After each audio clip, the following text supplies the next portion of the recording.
A continuación, una interesante entrevista que produjimos el fin de semana, que realizamos este fin de semana, con un científico aguascalentense que tiene años dedicándose a la búsqueda de fósiles y encontró nada menos que una de las 1000 especies de dinosaurios que existen hasta el día de hoy. Encontrar un dinosaurio ya es cosa especial, pero encontrar una que no se tiene conocimiento de su existencia, y esto fue en Coahuila, nos pareció relevante.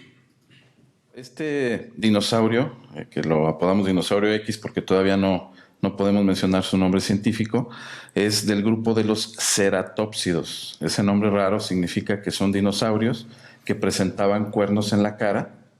El más conocido es el Triceratops. A lo mejor por ahí algunos de tus radioescuchas ubiquen cuál es el Triceratops. Son dinosaurios que tenían cuernos, eran herbívoros y tenían una estructura en el cuello que los protegía precisamente de los depredadores. Digamos como si fuera un tocado atrás de la cara, ¿verdad? Del animal, sí. Como se lo ponen las reinas de las ferias de los 80s, sí. Algo así, pero de hueso. Así es. Y con una especie de dientes en la parte superior de esa carcasa. Así es. ¿Qué se llama esa carcasa? Le llaman gola. Gola, órale. Es una especie que fue herbívoro. Era un herbívoro, así es. ¿De qué dimensión estamos hablando comparándolo con qué? ¿Con un tráiler, con un camión? Fíjate que este dinosaurio es pequeño. Medía aproximadamente 3 metros de longitud, con un peso aproximado de unos 700, 750 kilos. Entonces estamos hablando de un dinosaurio pequeño, antepasado de otros dinosaurios de este grupo que sí llegaron a medir a lo mejor 6 o 9 metros de largo. ¿Más chico que un Fiat? Más o menos. Más o menos como un Fiat. Auto compacto, sí. Ok. Bien, ¿y qué representa para la ciencia el hallazgo de esta especie que no se tiene registrada hasta el día de hoy? Bueno, es interesante ya que en México el número de especies nuevas de dinosaurios que se han descrito desde 1926, que fue el primer hallazgo que se reportó de dinosaurios en nuestro país, los cuentas con los dedos de la mano.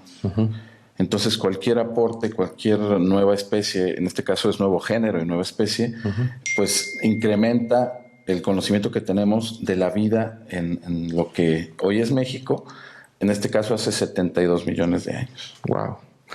¿Por qué Coahuila tiene muchos fósiles de dinosaurios? Bueno, en general el norte del país es donde encontramos nosotros las rocas adecuadas para dar con este tipo de hallazgos. ¿Y por qué? Esto es debido a que durante esta época de los dinosaurios, la mayor parte de México se encontraba bajo el mar. Había un mar interior que cruzaba lo que hoy es Norteamérica, incluido México, desde Canadá, pasaba por Estados Unidos y desembocaba en lo que hoy es el Golfo de México. Entonces dejaba la mayor parte del continente bajo el mar y había pocos espacios de tierra firme. Dinosaurios podemos encontrar en Coahuila, en Sonora, Chihuahua y Baja California, en esa parte de México. ¿De qué altitud sobre el nivel del mar estamos hablando en ese territorio? Bueno, en la actualidad, pues ya con la conformación de la Sierra Madre, pues sí estamos hablando de zonas altas, pero en el tiempo de los dinosaurios todo era plano. No había esos fenómenos no habían ocurrido todavía, era completamente plano. Estamos hablando de zonas de delta, zonas pantanosas, como a lo mejor lo que podíamos encontrar en las lagunas de Sietla, algo así parecido. ¿Cuáles son las regiones o zonas del mundo más prolíficas en hallazgos de esta naturaleza? Bueno, para Norteamérica, los dinosaurios que encontramos aquí en México corresponden a esa región, ya que en aquel entonces lo que hoy es Sudamérica conformaba otro continente. A lo mejor por ahí recordamos que en algún momento todos los continentes estaban unidos, ¿no? Lo que se conoce como Pangea. Luego después se rompe la Pangea precisamente al inicio de la época de los dinosaurios y se conforman 2 continentes, megacontinentes, la Eurasia en el norte, Gondwana en el sur. Entonces los dinosaurios de México corresponden a los de la Eurasia, a los del norte, y si nos vamos a dónde se han encontrado más dinosaurios de ese tipo, estaríamos hablando de los Estados Unidos, bueno, lo que hoy es Estados Unidos y Canadá. Ya, entiendo. Entonces, eso en cuanto a Norteamérica. ¿Hay algunas partes del globo terráqueo actual donde hayan ocurrido hallazgos tan importantes como estos? Sí, claro. Por ejemplo, en Sudamérica tenemos Argentina, es uno de los países con mayor diversidad de dinosaurios. Y si hablamos de Asia, por ejemplo, pues lo que es Mongolia, China, los hallazgos de los últimos 20 años han sido extraordinarios también. Por ejemplo, dinosaurios con plumas que podemos... Como si fueran pterodáctilos o algo así. No, en este caso más parecidos a las aves. Ah, caray. Y las aves pues son... Esto refuerza pues esa teoría de que las aves son los descendientes directos de los dinosaurios. Qué impresionante. ¿Dónde están los museos más importantes del género? Bueno, en los Estados Unidos, comentábamos ahorita fuera de audio, pues el Museo Americano de Nueva York, el Museo de Historia Natural de Chicago, el Museo de Historia Natural de Los Ángeles, el Museo de Ciencia y Tecnología que está en Houston. O sea, todos esos museos tienen colecciones paleontológicas muy importantes, el de la institución smithsoniana en Washington, por ejemplo. Aquí en México tenemos algunos museos interesantes, como el Museo de Paleontología que se encuentra en Guadalajara, que es poco conocido. Está en el Parque Agua Azul, los invito a que lo visiten. El Museo del Desierto, que es de donde estoy colaborando, está en Saltillo, Coahuila, es un museo de primer mundo.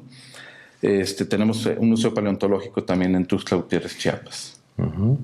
Esto en cuanto a Norteamérica. ¿Y alguno reconocido a nivel europeo o asiático que sea famoso? Bueno, en China.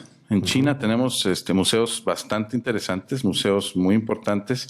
El Museo del Instituto de Paleontología y Paleoantropología en Beijing, por ejemplo. Y hay museos en Mongolia, hay un museo muy importante también. Digamos que los museos surgen en relación al patrimonio paleontológico, ¿verdad? Para poderlo exhibir. En lugares donde hay bastantes ejemplares, pues es donde se genera esa necesidad de exhibirlos hacia la propia población. Qué bueno. ¿Cuál es el valor científico y si hubiera valor económico de la especie que encontraste en Coahuila, el dinosaurio X? Bueno, científico, yo considero que bastante, ya que, como te comentaba hace un momento, son pocas las especies mexicanas de dinosaurios que se han reportado. Entonces, cualquier hallazgo es un aporte pues importante al conocimiento científico de cómo era México. Y económico, qué bueno que tocas el tema, ya que desafortunadamente existe un tráfico de fósiles, así como existe un tráfico de bienes culturales, de bienes arqueológicos, pues también los fósiles desafortunadamente también se trafica con ellos. Hay personas que se dedican a eso, los expolian, muchas veces los dañan y los venden. Entonces esto pues lógicamente está penado por la ley. Como todos los bienes patrimoniales, esto es propiedad de la nación. Y es el Instituto Nacional de Antropología e Historia quien tiene el resguardo del patrimonio paleontológico. ¿Cuántas especies de dinosaurios existen o se han encontrado hasta hoy en todo el mundo? Bueno, es una buena pregunta, ya que todos los días se encuentran nuevas, pero bueno, estaríamos hablando de aproximadamente 1000. 1000 especies. O sea, 1000 especies en número o 1000 variedades. Especies, sí. Para que consideremos que es una especie diferente, tenemos que demostrar en una revista científica que efectivamente tiene características que lo distinguen de otras que ya se han reportado. En este caso estaremos hablando de 1000, más o menos. Esta es una de esas 1000 especies. Que tú Esa sería una de las 1000 especies. Qué maravilla. Pues enhorabuena, Rubén, siendo aguascalentense, eres un orgullo en tu carrera, tienes años dándonos noticias de esta índole y que pues lo encuentres en nuestro país también tiene un destacado significado, así que muchas felicidades y por compartirlo y tanto que te hayas ganado pues la portada del National Geographic de diciembre del 2016 y que hoy nos haces favor de obsequiar. Muchísimas gracias a ti, licenciado, y bueno, estamos a la orden. Muchas gracias. Bienvenido. Gracias. Muy bien, pues esta es la entrevista que tenemos precisamente con Rubén Guzmán Gutiérrez, paleontólogo, sobre el hallazgo del dinosaurio X.